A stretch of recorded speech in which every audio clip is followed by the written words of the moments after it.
ॐ नमो भगवते वासुदेवाय। ॐ नमो भगवते वासुदेवाय।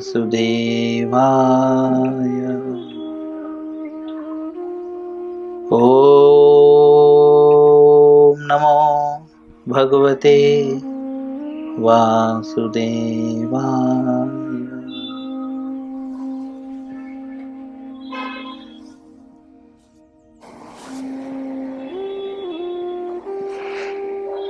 श्री कृष्ण लीलामृत पुरुषोत्तम भगवान अध्याय 41। अध्याय का नाम है भगवान श्री कृष्ण का मथुरा में प्रवेश। आज इस अध्याय का तीसरा दिन है। हम अभी तक पढ़ चुके हैं अक्रूर जी वृंदावन से निकल के हम लोग जो है मथुरा के बॉर्डर पे पहुंच गए और भगवान ने कहा कि अक्रूर जी आप रथ को छोड़ के जो है मतलब रथ को आप अब अपने घर पे जाइए, हम लोग यहाँ से चले जाएंगे। तो अक्रूर जी ने जो है भगवान को अपने घर पे आमंत्रित किया और भगवान को घर पे आमंत्रित करने का कारण भी बताया।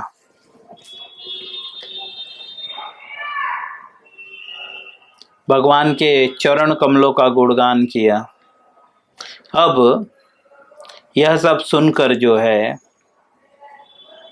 श्री कृष्ण ने उत्तर दिया, अक्रूर जी यदुवंश से द्वेष रखने वाले सभी असुरों का वध करने के उपरांत मैं अपने श्रेष्ठ भ्राता बलराम जी के साथ अवश्य ही आपके घर आऊँगा।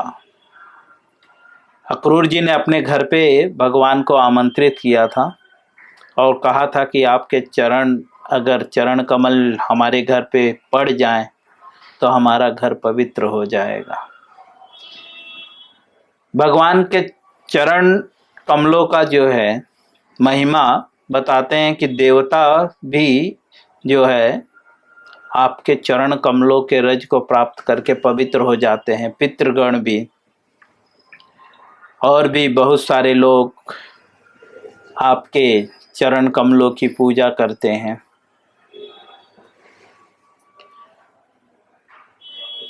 तो बट भगवान ने अक्रूर जी को कहा कि मैं कब आऊँगा आपके घर पे?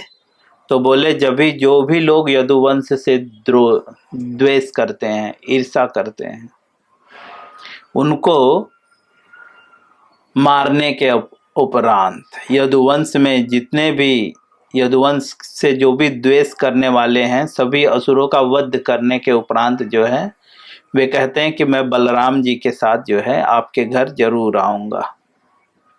इस प्रकार मैं अपने सभी संबंधियों को प्रसन्न करूँगा। श्री भगवान के इस वचनों को सुनकर अक्रूर जी किंचित निराश हो गए। किंचित मतलब थोड़ा सा निराश हो गए, किंतु वे श्री भगवान की आज्ञा का उल्लंघन नहीं कर सके। अतएव उन्होंने मथुरा में प्रवेश किया और कंस को श्री कृष्ण के आगमन की जानकारी देने के पश्चात अपने घर चले गए। देखो, भगवान के आदेश पे जो है अक्रूर जी को थोड़ा सा तकलीफ हुआ, लेकिन तो भी वे प्रतिकार नहीं किए। ये नहीं बोले कि मैं नहीं करूँगा, तुरंत जो है वे सहमत हो गए और सहमत होने के बाद जो है वे आगे की ओर प्रस्थान किए। तो अक्रूर जी क्या किए कि कंस को श्री कृष्ण के आगमन की सूचना दे दिए और उसके बाद अपने घर चले गए अक्रूर जी। अक्रूर जी के प्रस्थान के पश्चात श्री कृष्ण, बलराम जी तथा ग्वाल बालों ने नगर दर्शन हेतु मथुरा में प्रवेश किया। भगवान मथुरा में पहले प्रवेश किए, अभी प्रवेश किया।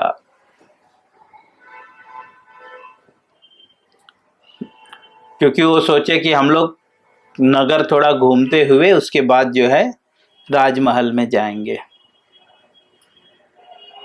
तो श्री कृष्ण, बलराम और ग्वाल बाल, ग्वाल बालों मतलब बहुवचन है, बहुत सारे ग्वाल बाल थे उसमें, सब मथुरा के दर्शन हेतु, क्योंकि मथुरा एक शहर था, सिटी था, और कृष्ण और बलराम कहाँ रहते थे? गांव में। तो सभी गांव के लोग शहर में आते हैं तो थोड़ा घूमने की इच्छा होती है। जैसे यूपी से कुछ लोग बॉम्बे आते हैं तो इधर जाते हैं, उधर जाते हैं, उधर जाते हैं, बट बम्बई के लोग तो कहीं नहीं जाते हैं, वो तो देख देख के सब बोर हो चुके हैं। लेकिन गांव के लोग, अरे ये देखो इतनी ऊंची बिल्डिंग, ये देखो समुद्र, हाँ ये मंदिर, वो मंदिर, ये बीच, वो बीच। ऐसे ही कृष्ण भगवान भी और बलराम जी भी और बाकी ग्वाल बालों, जो ग्वाल बाल हैं, सभी के साथ जो है वे मथुरा के नगर दर्शन हेतु जो है मथुरा में प्रवेश किए। उन्होंने देखा कि मथुरा का प्रवेश द्वार उच्च कोटि की स्फटिक शिला अर्थात संगमरमर से अत्यंत सुगठित से निर्मित था तथा उनके गोपुर अर्थात द्वार शुद्ध कंचन से बने थे। प्रभुपाद जी बता रहे हैं कि भगवान जब नगर में प्रवेश करने लगे तो नगर का द्वार किससे बना था? तो बोल रहे हैं संगमरमर से। स्फटिक मतलब स्फटिक हम पहनते हैं ना, संगमरमर में भी जो है बहुत तरह के अलग अलग पत्थर होते हैं, अलग अलग कलर होते हैं। तो यहाँ पे जो पत्थर का प्रयोग किया गया था, जो संगमरमर का प्रयोग किया गया था, वो किसका था? स्फटिक शिला का। मतलब वो शिला एकदम ट्रांसपेरेंट की तरह था, जैसे स्फटिक माला होती है। हाँ, यहाँ पे नहीं है मेरे पास। तो उस तरह की वो पत्थर की शिला थी, उससे जो है सुगठितता से बनाया हुआ था पूरा। और गोपुर अर्थात द्वार, द्वार मतलब गेट, गेट किसका बना हुआ था? तो बोलते हैं शुद्ध कंचन से बना हुआ था। कंचन मतलब जानते हैं? तप्त कांचन। कोई बताएगा कंचन, कांचन मतलब? डायमंड। डायमंड, सोना, सोना, डायमंड नहीं। हाँ सोना ही बोला प्रभु जी। सोना, बिल्कुल सोना। उनका द्वार कैसा बना था? सोने का द्वार था।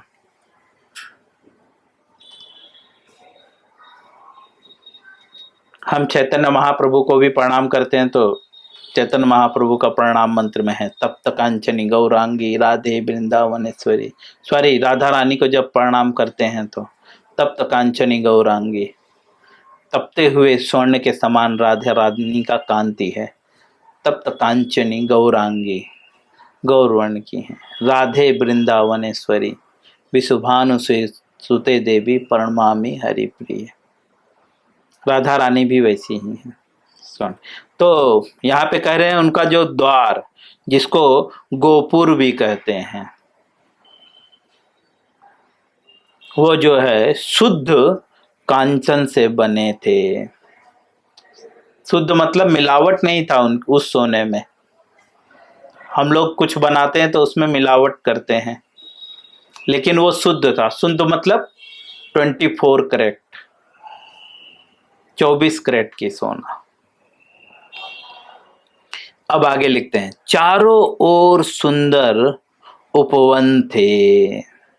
ये सब प्रभुपाद जी क्यों वर्णन कर रहे हैं पता है? प्रभुपाद जी का उद्देश्य है कभी तो लोग जागृत होंगे, और कभी तो जो वर्णन कृष्ण लीला में वृंदावन और मथुरा का दृश्य का है, कभी तो वैसा दृश्य वास्तव में बनाएंगे। अभी तो सब हम फंसे पड़े हुए हैं, तेरा मंदिर मेरा मंदिर। ठीक है, वृंदावन में रह के भी ये मेरा जगह है, ये तेरा जगह है, लेकिन और हम बोल रहे हैं हम वृंदावन वासी हैं, लेकिन वृंदावन वासी की क्वालिटी क्या है? सर्वस्व कृष्ण का है। बट हम ऐसा बोलते हैं आजकल, करते नहीं हैं। सिर्फ स्टैंप लगाकर घूम रहे हैं, हम ब्रजवासी हैं, ठीक है, बट ब्रज में मेरा बहुत बड़ा होटल है, मेरा मेरा मेरा कबीरदास जी कहते हैं, मैं मुआ माया मुई, मर मर गया कबीर, दास हरि का नाम हुए, कह गए दास कबीर। जो जिसके अंदर मैं की भावना है ना, वो मुएगा, मरेगा, और उसके पास जो माया भी है वो भी एक दिन नष्ट हो जाएगी। मैं और माया दोनों नष्ट हो जाएगी। बोलते हैं तो नष्ट क्या नहीं होता? बोलते हैं जो हरि का दास है वो कभी नष्ट नहीं होता। जैसे नारद जी देखो, हजारों वर्षों साल हो गए, असंख्य साल बीतने के बाद भी आज भी हम नारद जी को जानते हैं, क्योंकि वे हरि के भक्त हैं, वे नहीं मरे। और बहुत सारे ऐसे महान लोग आए और चले गए जिनको हम कुछ दिन याद रखे और आज उन पे जो है कबूतर पोटी करते हैं।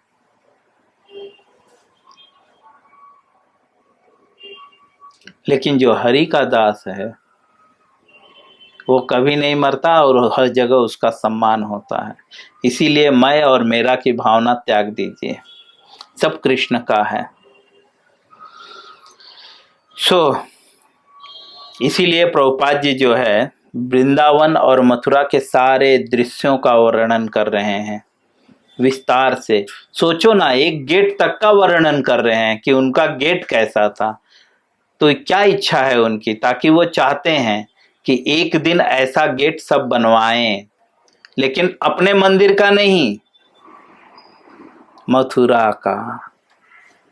ठीक है, मथुरा को एक दिन ऐसा बनाए, वृंदावन को एक दिन ऐसा बनाए जो वृंदावन का वर्णन हम कृष्ण लीला में पढ़ते हैं। शुरुआत तो हमें अपने और गेट अपने घर से करना होगा। सबसे पहले जो हमारा छोटा सा जो मंदिर है, जिसे हम अपना घर कह रहे हैं, उसे पहले हमें मंदिर बनाना होगा, फिर धीरे धीरे उसका विस्तार करना होगा, और एक दिन देखेंगे कि संपूर्ण विश्व कृष्ण भावनामृत हो जाएगा। तो श्रील प्रभुपाद जी इसलिए जो है हर चीज का वर्णन बहुत बारीकी से करते हैं। तो प्रभुपाद जी कहते हैं कि उनका जो नगर द्वार था वो संगमरमर से बना था। वो भी संगमरमर कौन सा था? स्फटिक वाला।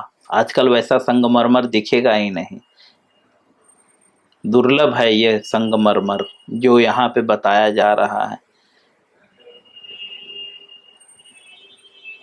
मैंने तो अभी तक नहीं देखा ऐसा संगमरमर जो यहाँ पे बता रहे हैं, स्फटिक की तरह। स्फटिक कैसे ट्रांसपेरेंट होता है, बट है, ऐसा पाया जाता है। और उनका गेट जो है, दरवाजा जो है, सोने का बना हुआ था, और चारों ओर सुंदर उपवन थे। उपवन मतलब गार्डन। नगर के चारों तरफ नहरें फैली हुई थी। नहर जानते हैं ना, पानी, पानी का एक ऐसा नाल, उसे क्या बोलते हैं, है ना। नहर तो सब जानते हैं, नदी की ही तरह होता है लेकिन उसे बनाया गया रहता है। तो चारों तरफ वैसे नहर थे जिससे कोई शत्रु सरलता से नगर में प्रवेश न हो सके।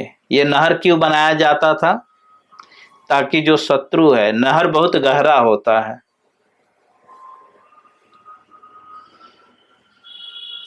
वो क्यों बनाया जाता है? ताकि नगर में जो है कोई सहजता से जो है, मतलब सरलता से जो है प्रवेश न कर सके। कौन? शत्रु। अभी भी कुछ कुछ गांवों के चारों तरफ नहर थे, अब तो धीरे धीरे उसे रोड में कन्वर्ट कर दिया गया। पहले मोस्टली गांव के चारों तरफ से नहर ऐसे गुजरते थे और एक रास्ता रहता था जहां से आप इंटर करते थे नहर क्रॉस करके।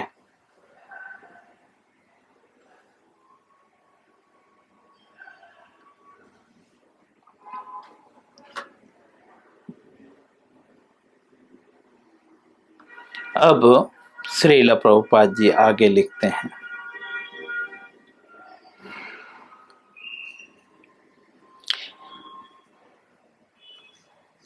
उन्होंने देखा कि नगर के सभी चौराहे स्वर्ण से अलंकृत थे। चौराहे मतलब जहां से रोड क्रॉस होता है, 4 रोड को चौराहा कहते हैं। तो वो चौराहे किससे बने हुए थे? बोलते स्वर्ण से अलंकृत थे। स्वर्ण मतलब सोने से सजाया गया था। और अन्न इकट्ठा करने के लिए तांबे और पीतल के गोदान थे। वहां बहुत से धनी लोगों के घर भी थे जो एक जैसे दिखते थे और ऐसा प्रतीत होता था मानो एक ही शिल्पी ने उनका निर्माण किया हो। वर्णन कर रहे हैं कि नगर और चौराहे जो है, नगर के जो चौराहे थे वो स्वर्ण से सुसज्जित थे और बड़े बड़े पीतल और तांबे के गोदान, गोदान मतलब जिसमें अन्न रखते हैं, वो थे। पहले लोहा नहीं चलता था, आजकल तो लोहे का जमाना आ गया। और वहां पे चौराहे पे किसके घर हुआ करते थे? बड़े बड़े धनी के, और एक जैसे घर थे वहां पे सब। ऐसा प्रभुपाद जी कह रहे मानो एक ही शिल्पी ने पूरा निर्माण किया हो। घरों की सज्जा मूल्यवान रत्नों से की गई थी। घरों की जो सज्जा अर्थात सजावट किससे की गई थी? बोलते हैं मूल्यवान रत्नों से। आजकल तो रत्न तो मिलते ही नहीं। तथा प्रत्येक घर में फूलों तथा वृक्षों से युक्त प्रांगण थे। प्रांगण मतलब जिसे हम आंगन कहते हैं। घरों की वाटिकाएं, मार्ग और बरामदे रेशमी वस्त्रों तथा रत्नों व मोतियों की कढ़ाई से अलंकृत थे। वर्णन कर रहे हैं कि वाटिका भी थी। वाटिका मतलब छोटा सा बगीचा, ठीक है। उपवन मतलब बहुत बड़ा गार्डन। वाटिका मतलब छोटा, पर्सनल बोलते हैं, जहां पे हर कोई नहीं जा सकता। गार्डन में तो हर कोई जा सकता है, वाटिका में कोई नहीं जा सकता। पर्सनल घर के गार्डन को वाटिका कहते हैं।